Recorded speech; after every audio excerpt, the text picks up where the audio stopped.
অবশেষে আমরা এসে পৌঁছে গেলাম আমাদের কাঙ্ক্ষিত জায়গা। সকাল থেকে অনেকক্ষণ ঘুরপাক খেয়েছি, কখনো নেট ফেলিওর, লাস্ট যেখানে ডেস্টিনেশন দেখালো সেখানে এসে কিছুই দেখতে পাচ্ছি না, শুধু একটা বড় হাই স্কুল। জায়গাটা ছাড়িয়ে আমরা চলে গেলাম, গিয়ে একটা অন্য আশ্রম দেখলাম। সেখান থেকে লোক মুখে শুনতে পেলাম যে এখান থেকে 500 মিটার দূরে, মানে যেখানে আমরা দাঁড়িয়েছিলাম অ্যাজ পার গুগল লোকেশন, সেটাই সঠিক জায়গা। আবার ব্যাক করে এসে আমরা কিছু রাস্তা দিয়ে ভেতরে ঢুকলাম। অবশেষে এসে পৌঁছালাম কেলাটি রামকৃষ্ণ শিবানন্দ আশ্রম, অথবা বাঁকুড়া বিশ্বপ্রেমী সংস্থা।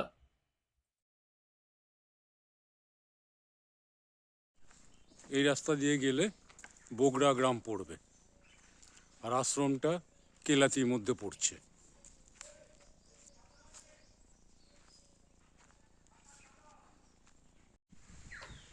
রামকৃষ্ণ শিবানন্দ আশ্রম অথবা বাঁকুড়া বিশ্বপ্রেমিক সংঘ।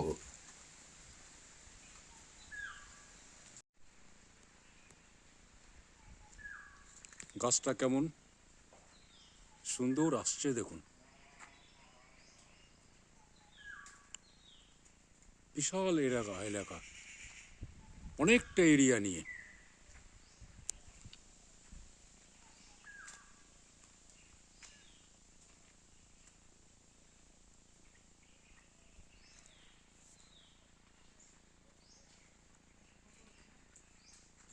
পূর্বতন প্রেসিডেন্ট মহারাজ এই জায়গাটাতে বসে সবার সঙ্গে মিলিত হতেন, সকাল সন্ধ্যা দুবার।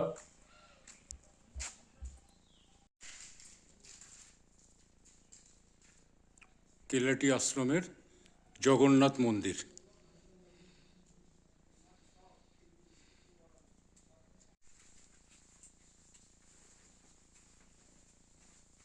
জয় জগন্নাথ।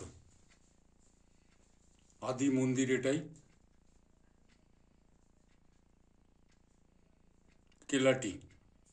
এই মন্দিরের পুরো ব্যাখ্যাটা আমরা এই আশ্রমের যিনি মহারাজ আছেন, মহারাজের মুখে বিস্তারিত আমরা শুনব। জয় বজরংবলী।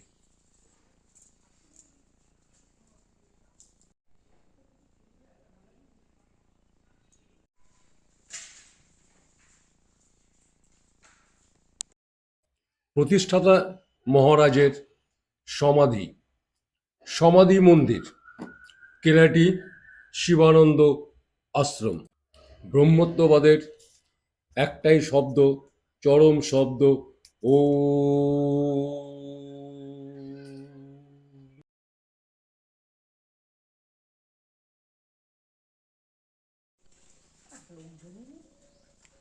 আমরা মন্দিরটা প্রদক্ষিণ করি।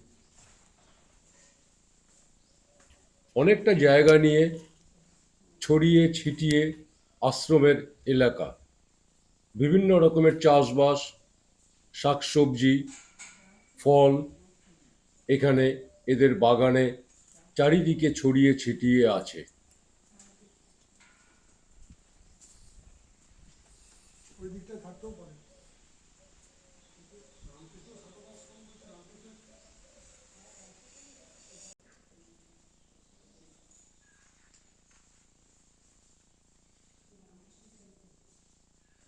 কেলাটি রামকৃষ্ণ শিবানন্দ আশ্রমের ভেতরে আমরা ঘুরে বেড়াচ্ছি।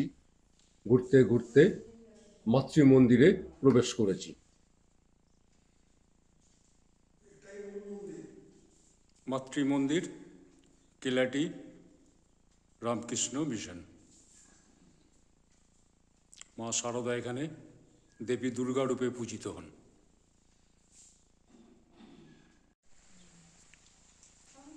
বিশাল কুয়ো, জাস্ট মন্দিরের পাশেই বিশাল কুয়ো।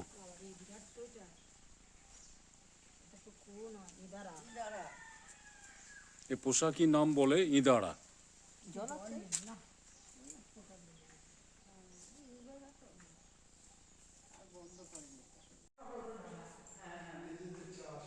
আমরা প্রণাম করে বাইরের দিকে যাচ্ছি এবারে। আমাদের এই আশ্রমের নাম হচ্ছে শ্রীরামকৃষ্ণ শিবানন্দ আশ্রম। এই আশ্রমের আর একটা টুইন অর্গানাইজেশন আছে, সেটা হলো বাঁকুড়া বিশ্ব প্রেমিক সংঘ। এই আশ্রমটি আপনার মেন টাউন বাঁকুড়ার থেকে প্রায় 60 কিলোমিটার দূরে, আর এখান থেকে 12 কিলোমিটার দূরে আছে খাতড়া সাব ডিভিশন, যেই ডিভিশনে আমরা থাকি আর কি। আর এটা রিমোট একটা এরিয়া, খুব রিমোট, আশেপাশে গ্রামাঞ্চল বেশি আছে, সাধারণ মানুষ, খেটে খাওয়া মানুষ, চাকরিজীবী খুবই কম। চাকরিজীবী যদি থাকে তাহলে ধরুন স্কুল টিচার্সরা কিছু আছে। এই জায়গাটা যেটা ডেভেলপ হয়েছে, এখানে আশ্রম হয়েছে, এই জায়গাটা খুব শ্যাবি জায়গা ছিল। এখানে শ্যাওলা পড়ে থাকতো, জল, পাথর, আর দেখবেন যে এটা এই ইয়েটা কুর্মের মতন অবস্থাতে অবস্থিত হচ্ছে, কুর্মের মতন এখানকার যা ইয়ে ভূমি, হ্যাঁ কুর্মের মতন, হ্যাঁ কুর্মের মতন। পাহাড় আছে, ওইদিকে গেছিলেন আপনারা নদীর সাইডে? ওইদিকে গেলেন তো ওই পাহাড়টা দেখবেন সব পাথর, এখানেও অনেক পাথর ছিল, আর গাদা গাছ, এখানে শ্যাওলা, তারপরে এইদিকে কেউ আসতো না। আর এখানে ধরুন জীবজন্তুরাই বেশি থাকতো, ওদের আমরা তাড়িয়ে আমরা হয়েছি। আর শিয়াল ফিয়াল সব আসতো, এইরকম আর কি অবস্থা ছিল এই জায়গাটা। বলছি, আমাদের এই প্রতিষ্ঠাতা হচ্ছেন শ্রীমৎ স্বামী অনঘানন্দজি মহারাজ। অনঘানন্দজি মহারাজ পূর্বাশ্রম হচ্ছে এই কাঁকড়াদাড়া ভিলেজ, এখান থেকে 1.5 কিলোমিটার দূর। আপনারা এই দিক দিয়ে যদি এসে থাকেন তাহলে এই গ্রামটা পেয়ে থাকবেন না, যদি এই দিক থেকে আসেন তাহলে গোপালপুর পাবেন। এই কাঁকড়াদাড়া গ্রামে ওনার পূর্বাশ্রম ছিল। ওনারা জমিদার ফ্যামিলি ছিলেন। ওনার বাড়িতে সাধু সন্ত আগমন, আটচালা আছে, দুর্গা পূজা হয়। ওনাদের কুলদেবতা শ্রীধর জি আছেন, শ্রীধর মানে শ্রীকৃষ্ণ গোপাল আছে, আর শিব আছেন তারকেশ্বরনাথ শিব। তো ওনার ওই গ্রামে উনি ছোটবেলায় প্রায় 16 বছর বয়স, তখন উনি ঘর থেকে বেরিয়ে যান, পালিয়ে যান সাধু হব বলে। পূর্ব সংস্কার না হলে এমনি হয় না। আজকাল কোনো ছেলে 16 বছরের ঘর থেকে পালাবে না। আর যদি বড় হয়ে সন্ন্যাসী হতে চায় তো মা বাবা হতে দেবে না, আটকাবে। হ্যাঁ, মা বাবা হতে দেবে। আমার বেরোতে দেরি হলো মার জন্য, মার চোখে জল ফেলে, তাও আমি যখন বেরিয়ে গেছি তারপরে 10 দিনে মা শরীর ছেড়ে দিল দুঃখে। সেটা আমার একটা কষ্ট ভিতরে পুষ্ট আছে, যে মায়ের জন্যে, আমার জন্যে মা শরীর ছেড়ে দিল 10 দিন না খেয়ে। তো কি করবেন, এইরকম হয় জগতে। যাই হোক, তাহলে ওই মহারাজ ঘর থেকে বেরিয়ে বিভিন্ন জায়গায় ঘুরেছেন সদ্গুরু প্রাপ্তির জন্য, বিভিন্ন জায়গায় ঘুরেছেন সদ্গুরু প্রাপ্তির। তারপরে ধর্ণা দিয়েছেন, হত্যা দিয়েছিলেন, দেওঘরে হত্যা দিয়েছিলেন। তারপরে অনেক জায়গায় ঘোরাঘুরির পরে সদ্গুরু সন্ধান পাচ্ছেন না যখন, যে সাধুদের জীবনে এরকম হয়, তো উনি সন্ধান যখন পাচ্ছেন না, তখন ওনাকে কেউ সাজেস্ট করলো যে তুমি এক কাজ করো। উনি তারপরে পুরুলিয়াতে গেলেন। পুরুলিয়াতে দুটো বড় বড় মহাত্মা ছিলেন, তারা মায়ের দীক্ষিত, শ্রীশ্রীর মা সারদা দেবীর দীক্ষিত। তারা তপস্বী ছিলেন, কৃষ্ণানন্দজি আর একজন ছিলেন তপানন্দজি। তপানন্দজি আশ্রম পুরুলিয়াতে কেতকা বলে একটা জায়গা আছে, কেতকা আশ্রম, সেখানে উনি আশ্রম করেছিলেন তপানন্দজি। আগে মঠে ছিলেন, মঠ থেকে বেরিয়ে গেছিলেন। সেই তপানন্দজির কাছে গেলে তপানন্দজি ওনাকে অ্যাডভাইস করলেন তুমি মঠে চলে যাও, মহাপুরুষ মহারাজজি আছেন, মানে উনি তখন সেকেন্ড প্রেসিডেন্ট আর কি। ফার্স্ট প্রেসিডেন্ট ছিল স্বামী ব্রহ্মানন্দজি, মঠ অ্যান্ড মিশনের ঠাকুরের মানসপুত্র। আর শিবানন্দজি সেকেন্ড প্রেসিডেন্ট। মহাপুরুষ রাজা মহারাজ মতলব ব্রহ্মানন্দজি মহারাজ যখন চলে যায়, তখন শিবানন্দজি মহারাজ প্রেসিডেন্ট হন। তো বলে উনি সাজেস্ট করলেন যে তুমি বেলুর মঠে যাও। বেলুর মঠে নিয়ে গেলেন, মহারাজ কাছে প্রণিপাত হলেন, বললেন মহারাজ আমি আশ্রমে থাকবো, আমি সাধু হব। তো মহাপুরুষ মহারাজ বললেন কদ্দূর পড়াশোনা করেছো? না পড়াশোনা তো আমি করিনি, আমি স্কুলে পড়েছি। বললেন না তো উনি বললেন যে না, মূর্খ সাধুকে আমরা রাখিনি, মূর্খ সাধু আমরা চাই না, বেলুর মঠকে স্বামীজি বলেছিলেন আমি বাবাজির আখড়া হতে দেব না। কেন? স্বামীজি বলেছিলেন, নিয়ম করে গেছিলেন যে it must B A graduate, minimum qualification graduation হবে, শিক্ষিত সাধু চাই যাতে সমাজের জন্য করতে পারে তারা। স্বামীজি একটা দূরদ্রষ্টা ঋষি ছিলেন, ওনার ভিজন ছিল ওই রকমই। আর সপ্তর্ষি মণ্ডলের ঋষি ছিলেন, ঠাকুর ওনাকে টেনে আনলেন জগতের কল্যাণের জন্য, বটে। তো আচ্ছা, বেসিক্যালি আপনারা দুর্গাপুরেরই না অন্য অন্য জায়গায় ওখানে সেটেল চাকরি ক্ষেত্রে? আচ্ছা, সেটা একটু জানতে চাইলাম, কোন ডিস্ট্রিক্টে? আপনার বাঁকুড়া? হ্যাঁ, তাহলে সুবিধা, ওই জন্য আমি জিজ্ঞেস করি। হ্যাঁ, সেই জন্য আমি ওটা বললাম যে হয়তো আমাদের বাঁকুড়াতে আমাদের তো নিজের একটা ভাষা আছে। হ্যাঁ, actually this is not my own language. My own language means বাঁকুড়ার এই ভাষাটা আমাদের নয়, আমাদের ওখানে যেমনি হয় বাংলা, ক্লিষ্ট বাংলা। আপনি এই আশ্রমে কতদিন আছেন? আচ্ছা, পরে বলছি। তো ওটা এখানে আসার পরে তো স্থানীয় ভাষার সাথে আপনার যদি ইয়ে না হয় তাহলে আপনি ওই স্থানীয় লোকের কিছু করতে পারবেন না। কেন, you must come down to their level. যাকেই হচ্ছে ক্লাস 4-এর ছেলেকে পড়াচ্ছেন, তো আপনি ওই লেভেলে আসতে হবে, ওর লেভেলে আসতে হবে, তাহলে ও শিখবে, ওটা কি না? আচ্ছা, তাই জন্য আমি জিজ্ঞেস করলাম। আর আপনি? আমি অ্যাকচুয়ালি বর্ধমানে। আচ্ছা আচ্ছা, হ্যাঁ হ্যাঁ হ্যাঁ, বলে দিচ্ছি, ছোট করে বলে দিচ্ছি। তাহলে ওই মহারাজজি বেলুর মঠ জয়েন করলেন, বেলুর মঠে তো উনি মহাপুরুষ মহারাজ বলে আমি মূর্খ সাধু চাই না, আমি মূর্খ সাধু চাই না, শিক্ষিত চাই। তবুও দুর্গাপূজা আসছিল বলে মহাপুরুষ মহারাজ ঠিক আছে কর্মঠ ওনার শরীর খুব ইয়ে ছিল আর কি, ওনাকে মানে বড় হয়ে ওনাকে বলা হতো যে পালোয়ান মহারাজ সকলে বলতো। লোকেশ্বরানন্দজি ওনার গুরু ভ্রাতা, ওনার সাথে যে রঙ্গনাথানন্দজি প্রেসিডেন্ট ছিলেন, 13th প্রেসিডেন্ট, ওনার গুরু ভ্রাতা, মহারাজজির গুরু ভ্রাতা। বুদ্ধানন্দজি নিমপিঠে বড় আশ্রম করেছেন, উনি মঠেই ছিলেন আগে, ওনারও গুরু ভ্রাতা। শুদ্ধানন্দজি, এইরকম সব টপ র্যাঙ্কিং সব ওনার ছিল, ওরা একসাথে কর্ম করেছে, কাজকর্ম করেছে বেলুর মঠে প্রচুর কাজ।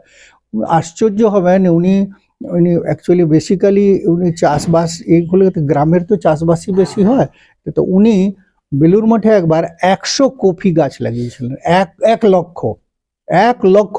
আর ইয়ে থেকে গঙ্গা থেকে জল এনে এনে এনে কাঁধে আর ওই সেচ করতেন, মানে কাঁধে ইয়ে হয়ে গেছিল, তবুও উনি করতেন যাতে ঠাকুরের সেবা লাগে। স্বামীজি বলেছিলেন যে তোরা চাষ করবি আর ফল সবজি যা লাগাবি এটা লিখে বাজারে বিক্রি করবি, বেলুর বাজারে গিয়ে বিক্রি করতে, সেটা উনি করতেন। উনি 3টে স্লোগান দিয়েছিলেন, গো ভূমি ঈশ্বর, মানে গো সেবা, গোমাতার সেবা করবে, তাতে দুধ হবে, ঘি হবে, মাখন হবে, গোবর হবে, সার হবে, বাছুর হবে, সেটা নিয়ে আবার চাষ হবে। গো ভূমি চাষবাস নিয়ে করে। কেন, টাকা চাকরি করলাম টাকা পেলাম ঠিক আছে, খাবেন কি? তা প্রোডাক্টিভ, তো উনি ওই প্রোডাকশন উপরে জোর দিতেন না, সেলফ বললেন না তোরা সেলফ সাফিসিয়েন্ট হবি, লোকের উপরে নির্ভর হবি না, কিনবি কেন, নিজে প্রোডাকশন করে খা। এই জন্য এখানে চাষ জমি করেছে, আমাদের প্রায় 22-23 বিঘা জমি চাষ করা হয়। এখন কস্টলি হয়ে গেছে চাষ, এখন চাষে উপকার হচ্ছে না, এত সব দাম বেড়ে গেছে না, আর পারছি না, আমরা প্রায় লস। তো জমিটাকে সংরক্ষণ করার জন্য চাষ করছি, কিছু ডোনেশন দেয়, সেটা দিয়ে চলে আমাদের। কেন, শহর থেকে অনেক দূর তো, তাহলে আমাদের এখানে ডোনেশন পাওয়ার চান্স নাই। কেন, এইদিকে সব হ্যান্ড টু মাউথ, যারা ওয়ার্কার তারাই কাজ করে, ওরা আশ্রমে নিতে আসে, বরঞ্চ ওরা যা কিছু আসে, যখন এদের প্রসাদ দাও তো এটা দাও তো ওটা দাও, কাপড় দাও তো কম্বল দাও, অমুক যা আমরা করি, চ্যারিটি আমরা করি, যতটা সম্ভব আমাদের করি আমাদের মিন্সের ভিতরে। তথাপি ওদের এই চাওনা থাকে, ওষুধ দাও, কারো কোনো কিছু হলো তো আশ্রমে গেলে, চোখে হলো, কানে হলো, পেটে হলো, হোয়াট এভার, ওরা সব চলে আসে, কেন ক্লোজ, আর গেলেই ওখানে আমরা পাবো, এটা হয় আর কি। তাহলে এখানে ডোনেশনের প্রশ্ন আসছে না, শহর থেকে যদি কেউ আসে তাহলে ওরা যদি হয়তো কিছু দিল। এই জন্য আমাদের চাষটার উপরে, কারণ আমার উৎসব হয়, আমার অনেক চাল লাগে, আমার 4-5টা উৎসব হয়, 2-3টা বড় বড় উৎসব হয় যেখানে হাজার হাজার লোকে খায়। তাহলে এইসব সমস্যা আছে। বড় ঠাকুরের জন্মোৎসব হয়, গুরু মহারাজজি, আমাদের ওই যে মহারাজজি আছেন অনঘানন্দী মহারাজ, তার জন্মোৎসব হয়, তারপরে রথ যাত্রা হয়, জগন্নাথকে নিয়ে এসছেন উনি, দেখলেন তো, দর্শন হয়েছে তো। পুরী থেকে এনেছিলেন তো, রথ হয় তো সেখানে বড় উৎসব হয়, তখন হাজার হাজার লোক খায়। অনেক সময় আমরা অনেক বেশি লোক খাচ্ছি, এখন লোকজন কমে গেছে, আশ্রমে সোর্স অফ ইনকামও করেছে, কম করেছে, 8,000-9,000 লোক খাইয়েছি আমি এই এতে। যাই হোক, তাহলে মহারাজ তার বললেন কি ঠিক আছে, তাহলে তুমি শিক্ষা নাই তো তুমি থাকো, মঠে থাকো, দুর্গাপূজা আসছে, তুমি দুর্গাপূজার কাজ। দুর্গাপূজাতে উনি অসম্ভব কাজ করলেন। মহাপুরুষ মহারাজ দেখে অভিভূত হয়ে গেলেন, ছেলেটা কাজের, মঠে থাকলে আমাদের কাজ হবে। তাহলে মহাপুরুষ মহারাজ উনাকে রেখে নিলেন, গ্রহণ করলেন। পরে ওনার ব্রহ্মচর্য সন্ন্যাস হলো মহাপুরুষ মহারাজের কাছে। উনি বেলুর মঠে দীর্ঘকাল ছিলেন। দীর্ঘকাল থাকার পরে মহাপুরুষ মহারাজের যখন শরীর যায়, তো মহাপুরুষ মহারাজ নাকি ওনাকে বলেছিলেন যে হ্যাঁ রে, ওনার নাম দিয়েছিলেন অনঘ। অনঘ মানে জানিস কি? বলে হ্যাঁ না মহারাজ বলুন। অনঘ মানে হলো পবিত্র। হ্যাঁ, আর মহারাজের মাথায় মহাপুরুষ মহারাজ দুটো পা দিয়ে আশীর্বাদ করেছিলেন। তারপরে ওনাকে কি হলো, ট্রান্সফার করা হলো পুরীতে। পুরীতে তখন সেরকম সেন্টার থাকেনি, এখন দুটো সেন্টার আছে। মহারাজজি গিয়ে, অনঘানন্দ মহারাজ পুরীতে গিয়ে ওটা অনেক ডেভেলপ করলেন। ওই বালিতে সমুদ্র থেকে জল এনে এনে বালিতে বড় বড় টমেটো চাষ করতেন, বিক্রি করতেন, আশ্রম চালাতেন। তো ওখান থেকে মহাপুরুষ মহারাজ ওনাকে বলেছিলেন, যতদূর আমরা জানি, যে অনঘ তুই পুরীতেই থাকবি। আমি জগন্নাথের ওখানে প্রায় যেতেন, আর ওখানকার লোকাল ইনহ্যাবিটেন্টস সাথে খুব ঘনিষ্ঠতা হয়ে গেছিল, খুব তাদের সাথে মেলামেশা এইসব করতেন খুব, আর কীর্তন করতেন, মেলামেশা ছিল খুব সকলের সাথে। রামকৃষ্ণ মিশনের সাধুদের ভিতরে কিন্তু এটা পাবেন না আপনি, যে তারা গৃহস্থের বাড়িতে যাওয়া, কীর্তন করা, মেশা, এগুলো হয় না। ওরা নিজে থাকে, আর ওরাই বরঞ্চ ডাকে আশ্রমে করার জন্য। কিন্তু ইনি খুব মিশুক ছিলেন, দারুণ গান করতেন, কিন্তু কালী কীর্তন এইসব গান খুব সুন্দর করেন। অ্যান্ড এত তপস্বী ছিলেন, ইউ কান্ট ইমাজিন। খাওয়া দাওয়া কোনো হোশ নাই, জামা কাপড়ে কোনো হোশ নাই, কিন্তু জপ ধ্যান বারবার বলে, প্রতিক্ষণ সন্ধিক্ষণ জানিও নিশ্চয়, সর্বক্ষণে তার চরণে মতি যেন রয়। বরাবর বলতেন, কোনো ছেলে এলেই তাকে বলতেন যে ভগবানকে ডাকো, ভগবানই সত্য, জগৎ নিত্য। ওই জন্যে এখানে উনি যখন এলেন, তখন উনি এটা খুব বেশি ডেভেলপমেন্ট করলেন। কেন? তপস্বী ছিলেন বলে, বেশি হইচই করে দিলে ওইসবই হবে, ভগবানকে ডাকা হবে না, আর নাম যশের দিকে সব চলে যাবে, আর টাকা দিকেই সব চলে যাবে। এই জন্য উনি ওইসব করেননি। পরে আমরা সেগুলি করেছি। যাই হোক, তো উনি পুরীর থেকে ওনাকে ট্রান্সফার করা হলো চেন্নাই। পুরী থেকে চেন্নাই ট্রান্সফার করা হলো। তো মহারাজ বললেন যে না, আমি তো চেন্নাই যাব না, কারণ আমার মহারাজ বলে দিয়েছেন যে গুরুজি, যে তুমি অনঘ তুই পুরীতেই থাকবি। তো মঠ থেকে বলা হলো যে না, এটা তো অর্ডার, মঠের অর্ডার তো আগে মানতে হবে, তো তোমাকে যেটা, না আমি যাব না, তুমি মঠ বরঞ্চ আমি ছেড়ে দেবো, কিন্তু যাব না। তা উনি মঠ ছেড়ে দিলেন, আর ওখানে জগন্নাথকে হত্যা দিয়েছিলেন যে তুমি গেলে আমি যাব। তাহলে জগন্নাথ বলরাম সুভদ্রাকে ওখান থেকে নিয়ে এসে এখানে প্রতিষ্ঠা করলেন। যখন উনি এলেন, তো পূর্বাশ্রমে এখানে একটা স্কুল আছে ওনার গ্রামে, শিবানন্দ স্মৃতি বিদ্যালয় উনি নাম দিয়েছিলেন। তো ওটা হাই স্কুল। তো এখানে বড় বড় মহাপুরুষরা এসছে, বড় বড় মঠ মিশনে বড় বড় সাধুরা এসছে। উৎসব ফাংশন যখন হয়, মহাপুরুষ মহারাজের জন্মতিথি পালন করা হয়, তখন তারা এসছে এখানে, কত লেকচার দিয়েছে, মানুষে উদ্বুদ্ধ করেছে ধর্মজগতে। তো উনি ওই স্কুলের পাশে একটা কালী মন্দির ছিল, ওই কালী মন্দিরে উনি থাকতেন।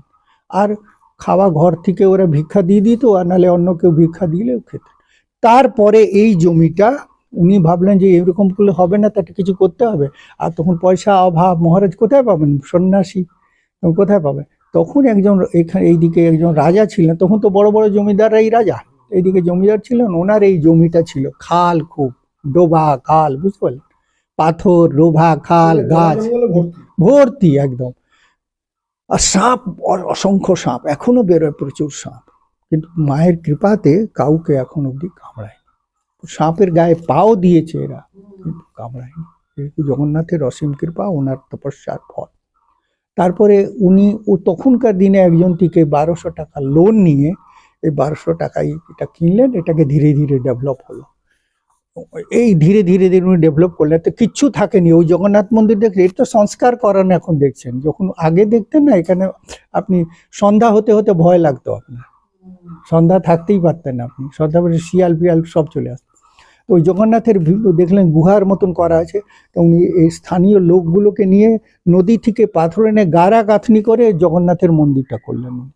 আর কিছু কিছু সিমেন্ট দিল ওরা ভাইরা, তাহলে সেটা দিয়ে কোনো রকম করে পরে আমরা এগুলো সংস্কার করিয়েছি। এগুলো কিছুই থাকেনি, ওইটাই ছিল।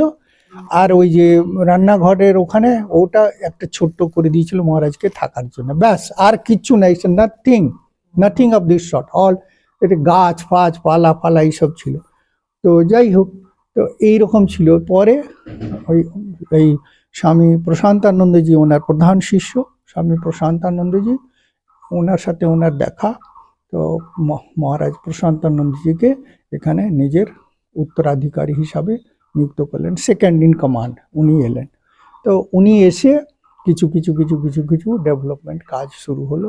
এটাই রেজিস্টার্ড সংস্থা কিন্তু, হ্যাঁ, এটা আমি রেজিস্টার করিয়েছি। তারপরে মহারাজ শুরু করলেন, তো মহারাজ ইয়ং ছেলেদের অ্যাট্রাক্ট করলেন।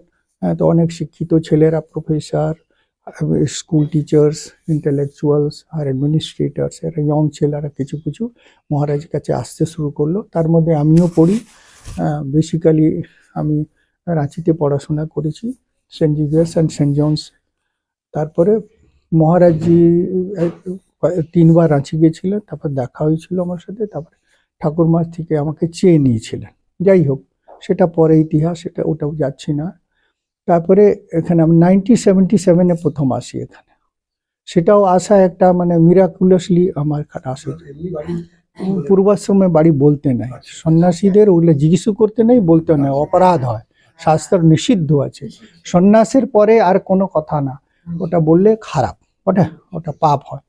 এমনি কথা প্রসঙ্গে কোনো পড়াশোনার সম্বন্ধে বলা হলো পূর্বাশ্রম একদম বলতে নেই। যাই হোক, তারপরে 77-এ প্রথম আসি, তারপরে আসা যাওয়া হতে হতে তারপরে থাকা হয়ে গেল। এই ধীরে ধীরে ধীরে ধীরে এটা আমরা একটু ডেভেলপ করেছি। তো প্রতিষ্ঠাতা অনঘানন্দজি মহারাজ, আর আমাদের তারপরে প্রেসিডেন্ট হচ্ছেন শ্রীমৎ স্বামী প্রশান্তানন্দজি মহারাজ। আর এটা রেজিস্টার্ড সংস্থা, সোসাইটি রেজিস্ট্রেশন একটা আমি কলকাতা গিয়ে রেজিস্ট্রেশন করিয়ে নিয়েছি। কিচ্ছু থাকে, লাইট ফাইট তো ধরুন নাই, ফোন লাইট, আর এখন তো মোবাইল হয়েছে, তখন একটা টাওয়ারে ফোন হতো। হ্যাঁ, সুখরাম যে টাকাগুলো মেরে দিয়েছিল, জেলে গেল, সেই ওই যে টাওয়ার একটা বসিয়েছিলাম আমরা। লাইট ফাইট থাকেনি, পরে আস্তে আস্তে আস্তে আস্তে করা হয়েছে। আর মহারাজ হইচই পছন্দ করতেন না, শান্ত শিষ্ট, মানুষের কল্যাণ যতটুকু করবে করো, হইচই পছন্দ করতেন না। তো ধীরে ধীরে ধীরে ধীরে হ্যাঁ হ্যাঁ হ্যাঁ ধীরে ধীরে ধীরে ধীরে এটা ডেভেলপ করে এই অবস্থাতে এসছে। এখন আমরা যতটা পারি চ্যারিটি করি, মানে কম্বল ঠম্বল বিতরণ, গরিব মানুষদের ফাইন্যান্সিয়াল হেল্প, আমাদের মিন্সের ভিতরে উৎসব করা, তারপরে মেডিসিন, আগে ডাক্তার বসতো আমাদের এখানে, মাঝে মাঝে ডাক্তারকে ডেকে তাদের চেক আপ করানো, এগুলো করা হয়। মানে রামকৃষ্ণ এখনো হয়। মঠ মিশনে যে এরকম চ্যারিটি করা হয়, তো ওদের বৃহৎ আকারে হয়, আমাদের ছোট করে হয়। কেন, মিন্স কম, তো আমাদের সাধন কম, টাকা পয়সা কম, আর ম্যান পাওয়ার কম বটে, সেই জন্যে আমাদের একটু হিসাব করে চলতে হয়। তো যাই হোক, এখন এই এই অবস্থা আছে। আপনাদের কোনো প্রশ্ন আছে আশ্রমের উপরে? এখান থেকে ফিরে গিয়ে কেউ জিজ্ঞেস করলে কি বলবো, কোন মহারাজ আপনার স্বামী রাঘবানন্দ বলবেন যে কেলাতি আশ্রমে মহারাজ। এটা অ্যাকচুয়ালি নাম হচ্ছে, এটা শিবানন্দ, শ্রীরামকৃষ্ণ শিবানন্দ আশ্রম। আর বাঁকুড়া বিশ্বপ্রেমিক সংঘ, উনি সকলকে ভালোবাসতেন, তো তাই জন্য উনি একটা টুইন অর্গানের সংঘ করলেন, যে বাঁকুড়া বিশ্বপ্রেমিক সংঘ, মানে সকলকে নিয়ে বিশ্বপ্রেমিক হবে, সকলকে মিলে মিলে, উনি খুব ভালোবাসতেন মানুষকে। তো ওই সংস্থাটা করে, তো রেজিস্ট্রেশন বিশ্বপ্রেমিক সংঘ শ্রীরামকৃষ্ণ শিবানন্দ আশ্রমেই হয়েছে। তো এখন ওই মহারাজ, এই মহারাজ সরিষার উপরে আমরা সব কমিটি আছে, আমাদের রেজিস্টার্ড সংস্থা কমিটি আছে, অডিট হয়, 1 পয়সাও নিলে আমরা রসিদ দিই, আর 1 পয়সা খরচা করলে ভাউচার হয়। গভর্নমেন্ট অডিট থেকে আমরা এই চার্টার্ড অ্যাকাউন্ট থেকে অডিট করিয়ে রিপোর্ট আমরা পাঠাই, অ্যানুয়াল মিটিং হয়। আর আমাদের ওই মাসে মাসে হয়তো একটা মিটিং আমরা করি, কিন্তু খুব লোকজন কম, শহর থেকে দূর, মিটিংয়ে যারা থাকে তারা দূরে থাকে, সব আসে না। তা আমরা নিজের মধ্যে ডিসিশন নিয়ে যাই হোক জায়গাটাকে করেছি যাতে 5টা মানুষ এসে শান্তি পায়।